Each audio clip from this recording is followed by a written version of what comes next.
살아계셔서 역사하시는 아버지 하나님, 이 시간 하나님의 말씀 듣기를 원합니다. 연약한 종을 세워 감히 하나님의 말씀을 대언케 하셨습니다. 종의 모습은 십자가 뒤에 감추어 주시고 성령 하나님께서 함께 하셔서 살아계신 하나님의 말씀만 대언함으로 오늘 이 말씀을 통해서 우리가 부흥과 기적을 경험하는 하나님의 종들이 되게 하여 주옵소서. 저러는 자나 복된 자나 하나님의 말씀으로 새 얻기를 소원하며 우리를 구원하신 예수님 이름으로 기도합니다. 아멘. 네, 여러분, 제가 여러분을 축복할 때 아멘 하시면 하나님께서 여러분의 삶을 그렇게 이끌어 가실 줄로 믿습니다. 여러분 행복하십시오. 성령 충만하십시오. 이 시대에 하나님의 놀라운 부흥과 기적을 경험할 수 있는 하나님의 사람들 되시기를 주님의 이름으로 축원합니다. 기독교는 신비주의를 추구하는 종교는 아닙니다. 그렇지만 성경은 분명히 우리에게 말씀하기를 기적과 하나님께서 이루시는 놀라운 역사들에 대한 이야기들을 언급하고 있습니다. 사실 신앙생활이라고 하면 신망에 우리가 예수 그리스도를 믿고 사랑하며 천국을 소망하는 삶이 바로 신앙생활이죠. 그렇게 살아가는 삶에서 우리는 분명 부흥과 기적을 경험하며 살아가야 한다는 것입니다. 예수님이 가시는 곳마다요 수많은 사람들이 예수님을 따라다녔습니다. 왜냐하면 예수님의 가르침이 이전에 가르쳤던 그 사람들의 가르침과는 같지 않았습니다. 랍비나 또 바리새인들, 사두개인들의 가르침과는 같지 않고 그 가르침이 너무나 기이하고 또 송이꿀보다 더 달았기 때문에 수많은 사람들이 예수님을 따라다녔습니다. 또한요, 예수님이 가시는 곳마다 무엇이 일어나면 기적과 이적이 일어나는 거예요. 그러니까 예수님이 가시는 곳마다 수많은 사람들이 몰려들기 시작했습니다. 소원하게는요, 우리 교회의 주인은 예수 그리스도이신 줄로 믿습니다. 그렇기 때문에 우리 교회가 예수님이 역사하셔서 예수 그리스도의 말씀이 선포되어지고 예수님의 능력으로 놀라운 기적이 일어남으로 말미암아 수많은 사람들이 우리 교회를 통해 예수님을 경험하는 역사가 있게 되기를 간절히 소원합니다. 담임 목사가 이끌어가는 교회가 아니라, 당회가 이끌어가는 교회가 아니라, 교회의 중직들이 이끌어가는 교회가 아니라 어떤 교회요? 예수님이 이끌어가시는 교회, 그런 교회가 되기를 간절히 소원합니다. 오늘 우리가 읽은 본문에도요 수많은 사람들이 예수님께 모여들었습니다. 저녁이 되기까지 예수님 주변을 떠나지 않은 거예요. 왜냐하면 예수님의 말씀이 너무나 좋았기 때문에 그렇습니다. 밤이 되자요 걱정이 되기 시작했습니다. 제자들은요 이 많은 사람들을 어떻게 다 먹을 것을 먹을까? 그래서 예수님께 찾아와서 예수님께 이야기를 하죠. 예수님, 이 많은 사람들을 다 돌려보내서 그들을 먹게 하옵소서, 이렇게 말합니다. 그런데요 예수님께서는 뭐라 말씀하시냐면 제자들을 향해서 너희가 먹을 것을 줘라, 이렇게 말씀하십니다. 그런데 놀라운 것은 예수님의 그 말씀과 예수님의 역사를 통해서 수많은 사람들이 배불리 먹는 기적과 같은 역사가 일어나고 있다는 사실이죠. 이 말씀을 보면서요 우리는 항상 기대감을 갖게 됩니다. 예수님이 가시는 곳마다 수많은 사람들이 몰려온 것처럼 예수님이 계신 우리 교회에 수많은 사람들이 몰려오게 되고, 예수님이 계심으로 말미암아 그 사람들이 배불리 먹었던 것처럼, 기적을 경험했던 것처럼 우리 교회도 그런 육적인 영적인 기아에 허덕이는 사람들이 예수님의 능력으로 기적을 경험하는 교회가 되기를 소원하는 비전을 품게 됩니다. 소원하기는요 오늘 본문 말씀을 중심으로 우리 교회와 여러분의 삶에 부흥과 기적을 경험하려면 무엇이 필요한지 함께 말씀 나누기를 원합니다. 첫 번째로요, 우리가 부흥과 기적을 경험하려면 우리의 생각을 예수님께 맞춰야 한다는 거예요. 한번 따라하겠습니다. 우리의 생각을 예수님께 맞추자. 우리의 생각을 누구에게 맞추자고요? 예수님께 맞추자. 여러분, 많은 기적의 역사들이 어떻게 일어나냐면 바로 우리의 생각을 내려놓을 때에 기적의 역사들이 나타납니다. 성경을 보면요 견고한 여리고성을 하나님이 무너뜨리는 방법이 무엇이었냐면 하루에 한 바퀴씩 여리고성을 돌아라. 그리고 마지막 7째 되는 날에는 7바퀴를 돌고 성을 향해 외쳐라, 이렇게 말씀하십니다. 여러분, 우리의 생각으로 하면 성을 무너뜨릴 때에 무엇이 필요합니까? 우선 전략을 세워야 됩니다. 예? 그래서요, 군사를 나눠서 투입할 사람들은 누군지, 또 교란할 조는 어떤 존지, 그래가지고 이 성을 함락시키기 위한 전략을 세워서 나가서 성을 공격해야 우리는 이길 것이라고 생각하죠. 그런데 성경 하나님께서 하루에 아무 말도 하지 말고 한 바퀴씩 돌아라. 그리고 일곱째 되는 날 성을 향해 외쳐라 그랬는데 놀라운 기적이 일어났어요. 여리고 성이 무너지는 역사가 나타납니다. 그것뿐인가요? 여러분, 성경에 보면요, 계속해서 하나님의 역사들이 우리의 생각과 다른 기준을 가지고 일어나는 것들을 보게 된다는 사실입니다. 오늘 본문을 묵상하면서도요, 가장 깊이 깨닫게 되는 것은 무엇입니까? 예수님의 생각과 제자들의 생각이 달랐다는 사실이에요. 여러분, 오늘 말씀을 한번 우리 읽어보겠습니다. 35절과 36절 말씀 같이 한번 읽어볼까요? 시작. 때가 저물어 가매 제자들이 예수께 나와 여짜오되 이곳은 빈들이요 날도 저물어 가니 무리를 보내어 도로촌과 마을로 가서 무엇을 사 먹게 하옵소서. 예수님 주변에 수많은 사람들이 몰려들었습니다. 근데 점점 저녁이 돼서 먹을 때가 되니까 제자들의 생각은 무엇이었어요? 예수님, 이 사람들 다 돌려보내서 자기들 주머니 털어가지고 저녁 사 먹게 하십시오. 이렇게 얘기하는 겁니다. 이 말이 맞아요? 틀려요? 사실은 맞는 말입니다. 합당한 말이죠. 그런데 예수님의 생각은 달랐다는 사실이에요. 오늘 말씀 37절 상반절을 보면 예수님께서 뭐라 말씀하시냐면 너희가 먹을 것을 주라 이렇게 말씀하세요. 거기 모인 사람들이 몇 명이었냐면요, 남자만 5,000명이었습니다. 여러분, 남자만 5,000명이었다면 여자들과 어린아이, 노인들까지 해서 꽤 많은 사람들이 모여있는데 예수님은 제자들을 향해서 너희가 먹을 것을 주라 이렇게 말씀하시는 거예요. 여러분, 예수님의 생각과 제자들의 생각이 다른데, 여러분, 소원하기는요, 여러분의 생각과 예수님의 생각이 다를 때에 내 생각을 고집하는 자들이 아니라 예수님의 생각에 여러분의 생각을 맞출 수 있는 믿음의 종들 되시기를 주님의 이름으로 축원합니다. 우리 생각으로요, 이런 생각을 할 수 있어요. 우리 교회가 부여질 부여를 책임질 것입니다. 담임 목사가 허황된 얘기를 하는 것 같아요. 민족을 품고 세계를 품을 교회가 될 것입니다. 그러면요, 목사님 생각해 보세요. 우리 1년 경상비가 얼마인데요? 목사님, 우리 교회 부채가 얼마 있는데요? 도저히 계산이 안 됩니다. 생각해 보세요. 조금 더 지난 다음에 성도가 더 많아진 다음에 성도가 더 많아져서 헌금도 많아진 다음에 그때 선교도 듣지 않습니다. 이렇게 말하실 수 있는 분 있을지 모르겠어요. 어떻게 보면 합리적인 생각입니다. 그런데 예수님은 무엇을 말씀하시냐면 아무것도 없는 제자들을 향해서 너희가 뭐를 주라? 먹을 것을 주라 이렇게 말씀하고 있다는 거예요. 여러분, 오늘 말씀을 통해서요, 이 부여를 향한, 민족을 향한, 세계 열방을 향한 비전을 품을 수 있는 여러분 되시기를 주님의 이름으로 축원합니다. 하나님이 교회를 세우신 이유는 부여를 책임지고 민족을 책임지고 세계 열방을 책임지라고 우리에게 이 교회를 허락하신 줄로 믿으시기를 바랍니다. 그것이 바로 예수님의 생각이라는 거예요. 또한요, 오늘 말씀을 보면요, 예수님께서요 5,000명이 넘는 사람들을 예수님께서 먹을 것을 주라고 했을 때에 여러분, 제자들은 무엇이라고 말했냐면 이렇게 얘기했습니다. 예수님, 이 사람들이 먹으려면 200데나리온이나 되는 돈이 필요합니다. 아니, 200데나리온을 가지고도 모자랄 수 있습니다. 이렇게 말했어요.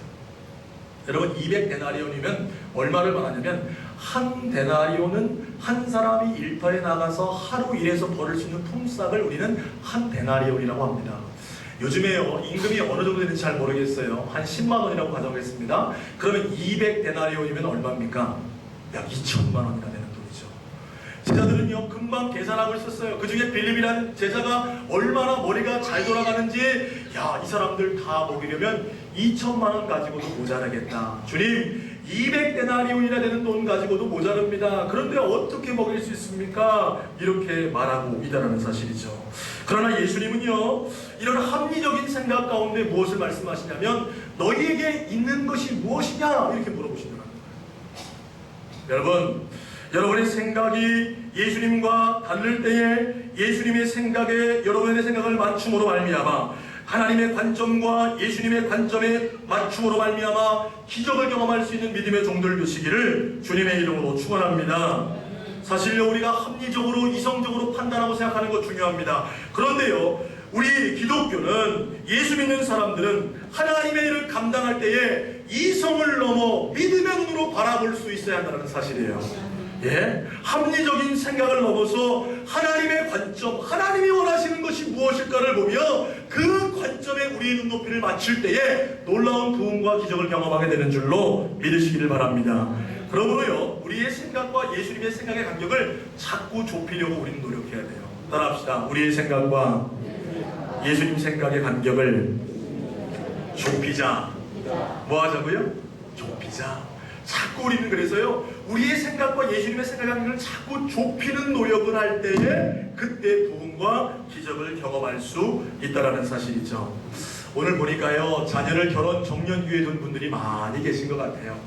여러분의 자녀들 결혼 잘 시키려면, 그 사람이 행복해지려면 어떻게 결혼시켜야 된다고 생각하십니까? 아마도 그럴 거예요. 남자를 만날 때, 사윗감을 얻을 때는 최소한 집을 하나 갖고 있어야 되고, 그리고 차도 최소한 2.0 이상은 끌어야 되며, 직장도 연봉 한 5천만 원 이상 정도 돼야, 그런 사윗감 얻어야 내 딸이 편안하게 생활하겠다, 그런 생각하지 않으시나요? 또 반대로요, 며느리 얻을 때 며느리도 좋은 대학을 나와서 참 똑똑하고 지혜롭고 그 집안도 참 훌륭한 집안의 며느리를 얻어야 우리 가문이 좀 빚을 내겠다, 이런 생각을 하지 않으십니까? 여러분, 틀린 것이 아니에요. 합리적인 것입니다. 그런데요, 어디까지나 이건 누구 생각이에요? 우리의 생각이라는 사실이죠.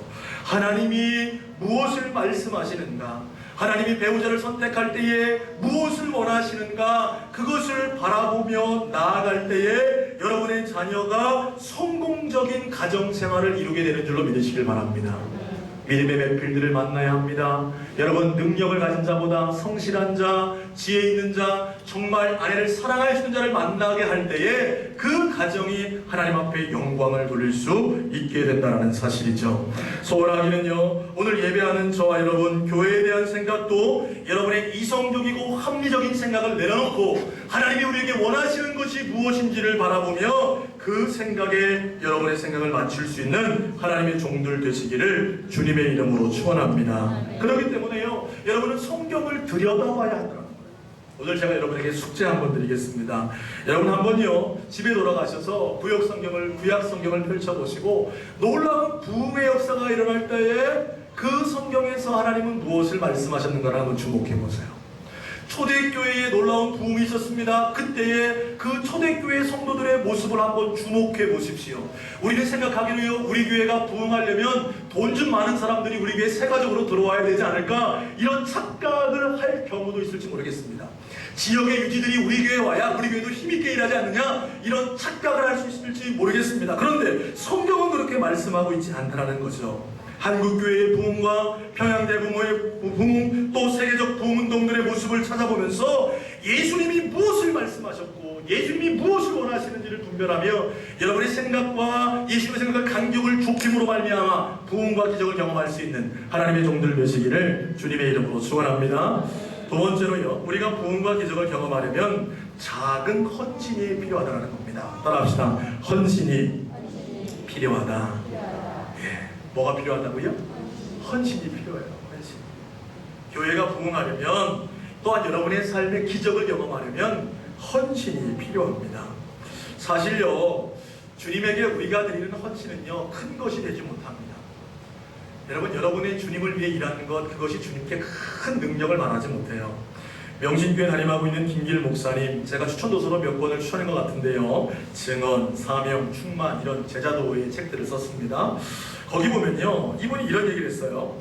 만약 우리가 은혜를 받고 울면서 인생을 주께 드린다면 예수님은 기뻐하실까, 부담스러워 하실까? 이게 무슨 얘기예요? 여러분이 은혜 받아가지고 주님, 내가 주님을 위해 내 인생 드리겠습니다, 이렇게 하면 주님이 기뻐하실까, 부담스러워 하실까? 여러분 어떻게 생각하세요? 여러분을 주님께 드린다면 기뻐하실까, 부담스러워 하실까? 그러면서 이런 얘기를 했어요. 내 생각에는 부담스러워 하실 것 같다. 우리의 삶이 예수님께 별 도움이 되지 않을 것이기 때문이다. 우리의 삶이 예수님께 뭐라고요? 별 도움이 되지 않기 때문이다. 이분이 참 충격적인 얘기를 했어요. 우리 생각하기로요, 주님께 우리의 인생을 드리면 주님 너무나 기뻐하시겠지, 이렇게 생각하지만 이분은 반대로 얘기했어요. 주님 부담스러워 하실 수 있다는 거죠. 왜요? 제 모습을 돌아봐도요, 제가요 사역자로 헌신하는 것이, 사역자로 내가 살겠습니다라고 주님께 소원한 것이 17살 때입니다. 17살에 주님을 처음 만났고 주님 앞에 내 인생을 드리겠습니다라고 말했지만, 지금 20여 년이 훨씬 넘은 시간들을 통해서 봤을 때에 제가 주님께 드린다고 헌신해놓고 얼마나 주님의 말씀에 순종했는지 돌아본다면 부끄러워서 이야기할 것이 없는 거예요. 오히려 주님의 일에 방해가 될 때가 한두 번이 아니었습니다. 그럼에도 주님은 오늘 말씀에 헌신이 필요하다고 말씀하죠. 이 헌신이요, 주님을 위해 필요한 것이 아니라, 따라합시다, 나를 위해. 좀 더 큰 소리 해보세요. 헌신은 나를 위해 필요한 것이다. 네. 여러분, 우리가 왜 헌신해야 하냐면 이 헌신이 주님에게 필요한 것이 아니라 나에게 필요하다는 거예요. 나에게. 예수님께 이 헌신이 필요하기 때문에 예수님은 헌신을 요구하시는 것이 아니라, 헌신하는 여러분에게 그 헌신이 필요하기 때문에 헌신을 요구하고 계신다는 사실이죠. 오늘 우리가 이 말씀을 대하고 있습니다. 오늘 말씀해 보니까요, 예수님께서 제자들에게 너희가 먹을 것을 주라 이렇게 말씀하십니다. 너희가 가지고 있는 것을 줘라 이렇게 말씀하세요. 무엇을 의미합니까? 부흥의 역사, 기적의 역사에는 헌신이 필요하다는 것인데, 자 38절 말씀 한번 보겠습니다. 시작. 이르시되 너희에게 떡 몇 개가 있는지 가서 보라 하시니 알아보고 이르되 떡 5개와 물고기 2마리가 있더이다 하거늘. 자 여러분, 예수님께서요 떡을 너희에게 있는 것을 가져오라 이렇게 말했을 때 저희들이 찾아보니까 뭐가 있었어요? 보리떡 5개와 물고기 2마리가 있었습니다. 여러분 생각해 보세요. 이 보리떡 5개와 물고기 2마리로 5,000명을 먹는데 이것이 크게 효력을 발하겠습니까? 아니겠습니까? 별로 무용지물이에요. 한 사람의 도시락 분량밖에 안 되는 겁니다. 저와 여러분의 헌신이 바로 예수님께는 그런 것밖에 안 되는 겁니다. 그럼에도 불구하고 예수님 왜 헌신을 요구하시냐면, 여러분 생각해 보세요. 여러분, 이 헌신을 드렸던 어린아이, 요한복음 6장 9절에 보면 여기 한 아이가 있어 보리떡 5개와 물고기 2마리를 가지고 있나이다 이렇게 고백했어요. 수만 명이 사람이 모였는데 이 보리떡 5개와 물고기 2마리를 드렸던, 자그마한 헌신을 드렸던 사람은 하나였습니다. 어린아이 하나였다는 말입니다. 그런데요, 그 떡을 먹는 순간에 가장 기뻐하며 가장 하나님께 부흥을 경험했던 사람이 누구였겠습니까? 제자들일 수도 있어요. 제자들도요 놀라운 기적을 경험하거든요. 사실요, 떡 먹는 사람들은 몰라요. 떡이 몇 개나 있었는지, 물고기가 몇 마리 있었는지 그거 잘 모르기 때문에 그냥 떡 먹으면 아 배부르다, 좋다, 이거 정도 경험하는 거예요. 그런데 제자들 부흥을 경험했을 것입니다. 그런데요, 가장 큰 부흥을 경험하고 가장 큰 기쁨을 경험한 자가 누구였겠습니까? 보리떡 5개와 물고기 2마리를 드렸던 그 어린아이가 가장 기쁨과 기적을 경험하게 되는 거예요. 할렐루야. 헌신은요, 주님이 필요해서 여러분에게 헌신하라고 하는 것이 아니라, 헌신은 누구에게 필요하다 따라합시다. 내게 필요한 것이다. 할렐루야. 여러분, 헌신은 내게 필요한 거예요. 오늘 똑같이 나와서 하나님 앞에 예배하고 있습니다. 그런데요, 헌신을 드리면서 예배하는 자의 예배와 헌신이 없는 자의 예배는 예배 자체가 다른 거예요. 미리 나와서 성전을 쓸고 닦으며 예배를 선호하는 마음으로 예배하는 자의 예배와 그냥 주일 마지못해서 나와서 예배하는 자의 예배의 기쁨과 감격은 하늘과 땅 차이인 것입니다. 여러분, 왜 우리가 주님 앞에 헌신을 드려야 합니까? 주님에게 필요해서요? 아니요. 여러분의 헌신이 주님께 방해될 수도 있어요. 그러나 우리의 헌신을 드릴 때에 우리가 정말로 진정한 부흥과 기적을 경험할 수 있게 된다는 사실입니다. 사랑하는 여러분, 많은 크리스찬들이요 지금 잘못된 신앙을 하고 있는 것 같아요. 저 어릴 적만 해도요, 성도들이 교회를 찾을 때 내가 교회 가서 무엇을 헌신해야 될까를 고민했습니다. 교회 가서 내가 하나님을 위해 또 교회를 위해 무슨 일을 할까를 고민하면서 교회를 찾았어요. 그런데 요즘 많은 크리스찬들은요, 교회를 찾을 때 내가 교회에서 어떤 혜택을 받을까를 보며 교회를 선택합니다. 여러분은 어떠신가요? 전자이십니까? 후자이십니까? 교회에 나올 때, 야, 저 교회 가면 말씀도 좋고, 저 교회 가면, 야, 이런 혜택도 있고, 저 교회 가면 이런 서비스도 받을 수 있구나, 그래서 나는 큰 교회 가야 되겠다, 이렇게 생각하시는 분 혹시 안 계신가요? 그런데요, 여러분, 교회는요, 헌신할 때 은혜가 임하는 거예요. 교회는 헌신할 때의 부흥을 경험하는 거예요. 교회는 헌신할 때의 기적을 경험하는 겁니다. 소원하기는 오늘 예배하는 저와 여러분이 우리의 그 헌신이 주님께는 보잘것없지만 그럼에도 불구하고 주님께 드릴 수 있는 귀한 종들 되시기를 주님의 이름으로 축원합니다. 주님이 여러분에게 무엇을 요구하실지는 잘 모르겠어요. 어떤 사람은 찬양으로, 어떤 사람은 전도하는 일로, 어떤 사람은 상처받은 사람을 찾아가서 위로하는 일로, 어떤 사람은 청소하는 일로, 주방에서 봉사하는 일로, 어떤 사람은 찬양대로 여러 가지 일들을 여러분에게 요구하실 것입니다. 여러분 소원하기는요, 이 자리에 계신 한 분도 빠짐없이 하나님을 위해 헌신을 드릴 수 있는, 오병이어를 드릴 수 있는 믿음의 종들 되시기를 주님의 이름으로 축원합니다. 두 번째 숙제드리겠습니다. 여러분은 하나님을 위해 무엇을 헌신하기 원하십니까? 하나님의 교회를 위해 무엇을 헌신하기 원하시는 말입니다. 집에 가셔서 한번 생각해 보세요. 오늘 교회 나와서 청소하는 것도, 떨어진 쓰레기를 하나 줍는 것도, 이 성전을 채우는 것도 헌신입니다. 여러분 소원하기는요, 여러분 정말 내가 무엇을 헌신할까를 고민하며 살아갈 수 있는 믿음의 종들 되시기를 주님의 이름으로 축원합니다. 마지막 세 번째로요, 우리 교회가 부흥과 기적을 경험하려면 순종이 필요하다는 사실입니다. 따라합시다. 순종이 필요하다. 뭐가 필요하다고요? 순종이 필요하다. 우리의 생각을 예수님의 생각에 맞추면서 우리를 위해 자그마한 헌신을 드리며 주님 말씀하실 때에 뭐하는 자? 순종하는 자가 기적을 경험하는 거예요. 자, 본문 말씀해 보니까요, 예수님께서 물어봅니다. 너에게 떡이 몇 개나 있느냐? 그랬더니 제자들이 막 찾아보기 시작합니다. 예수님이 떡 몇 개나 있냐고 물어보니까 그 즉시 제자들이 뭐 하는 거예요? 순종한 거예요. 그래서 5,000명을 향해서 막 돌아다니면서 너희가 가지고 있는 것이 뭐냐 찾아봤더니 뭐가 있었어요? 보리떡 5개와 물고기 2마리가 있었습니다. 예수께서 또 말씀하셨어요. 야, 사람들을 푸른 잔디 위에 앉혀라. 그러니까 제자들이 그 명령을 따라서 100명씩 또 50명씩 무리를 지어 앉게 합니다. 여러분 이것도 쉬운 게 아니었어요. 5,000명이 넘는, 아니 10,000명이 넘는 사람들을 통솔해가지고 앉히는 거 쉬운 일이 아닙니다. 몇 명이에요? 12명이 그 일을 하는 거예요. 그런데요, 주님이 말씀하시니까 제자들이 뭐 하는 거예요? 순종하는 거예요. 순종하는 거예요. 그런데요, 여기까지 순종은 너무나 쉬운 거예요. 그 다음에 주님의 순종, 주님이 말씀하시는 것들을 보면 참 순종하기 어려운 요구를 하고 계시죠. 자, 41절 말씀 읽겠습니다. 41절 시작. 예수께서 떡 5개와 물고기 4마리를 가지사 하늘을 우러러 축사하시고 떡을 떼어 제자들에게 주어 사람들에게 나누어 주게 하시고 또 물고기 2마리도 모든 사람에게 나누시매. 자, 예수님께서요, 갑자기 그 보리떡 5개와 물고기 2마리를 들어서 하늘을 향해 축사하신 뒤에 제자들에게 나눠주는 겁니다. 떡 5개를요 12명에게 나눠줬으니까 모르겠어요. 반씩 잘라가지고 제자들에게 줬는지 어떻게 됐는지 모르겠습니다. 분명히 여기 오늘 말씀에도요, 물고기 2마리를 나누사 그것을 사람들에게 나눠주겠다는 거예요. 축사하는 동시에 막 이게 뻥튀기처럼 팍 튀겨져가지고 빵이 많아지고 물고기가 많아진 것이 아니었습니다. 제자들 눈앞에 보이는 것은 뭐였어요? 보리떡 5개와 물고기 2마리였어요. 그들이 가져온 그대로였습니다. 그런데 예수께서 그것을 떼서 제자들에게 나눠주라고 하는 거예요. 여러분 같으면 쉽게 나눌 수 있겠습니까? 없겠습니까? 지금 기다리고 있는 사람이 몇 명이라고요? 남자만 5,000명. 그런데 지금 가지고 있는 건 몇 개요? 보리떡 5개와 물고기 2마리.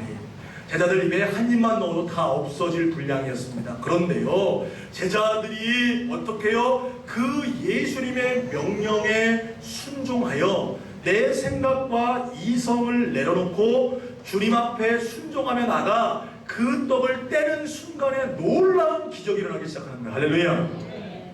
떼어주는 순간에 계속해서 이 떡이 나누는 순간에 5,000명이 먹고도 남은 것을 거뒀을 때에 12바구니에 차고 남는 역사가 일어나게 됐다는 사실이에요. 여러분, 순종이 무엇입니까? 순종이라는 것은요, 내 생각과 다르고 내 이성과 다르다 할지라도 주님이 말씀하시면 그대로 하는 것을 우리는 순종이라고 말하는 거예요. 내 생각에 맞는 것 하는 것은 순종이 아니에요. 여러분, 그것으로 우리는 순종했다라고 말하는 것이 아닙니다. 여러분, 성경의 순종들을 보세요. 여러분, 예수님께서 가나 혼인잔치에 사람들이 포도주가 떨어져서 어려울 때에 하인들을 불러 세웁니다. 그리고 하인들에게 뭘 말씀하시나요? 저기 항아리가 있는데 항아리 아구까지 뭐를 채워라? 물을 채워라. 금방 하인들이 갖다 부은 게 뭐였어요? 물이었어요, 물. 그런데 예수님께서 뭐라 말씀하시냐면 떠다 연회장에게 갖다 주어라. 여러분 생각해 보세요. 내가 금방 물 붓는데 그것 떠다가 갔다가 포도주를 원하는 사람에게 이거 포도주입니다라고 줄 수 있어요? 없어요? 쉬운 게 아니죠. 그런데 주님이 그렇게 말씀하시는 대로 하인들이 떠서 주님의 말씀에 의지해서 순종하는 순간에 물이 변해서 포도주가 되는 기적이 나타난 줄로 믿으시길 바랍니다.